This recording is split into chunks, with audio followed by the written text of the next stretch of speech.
Stove off చేసేసుకొని ఇందులోనికి కొబ్బరి తురుము వేసేసుకోవాలి.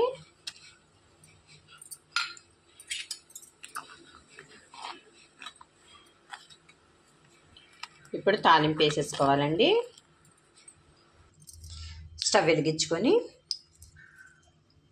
చిన్న మూకుడు పెట్టేసుకొని తాలింపుకి ఆయిల్ వేసుకున్నామండి. 2 టేబుల్ స్పూన్లు. ఇందులోనికి వెల్లుల్లిపాయలు ఒక 2, తాలింపు గింజలు 1 స్పూను, ఎండుమిర్చి 2 అండి, ఇంగువ కొద్దిగా కరివేపాకు వేసుకొని చారులో పోసేసుకోవాలి. రెడీ అయిపోయిందండి. సులువుగా, ఈజీగా, టేస్టీగా ఉసిరికాయ రసం. అదిరిపోయే వాసనతో, అద్భుతమైన రుచితో, ఆరోగ్యకరమైన మట్టి పాత్రలో ఎంతో టేస్టీ అయిన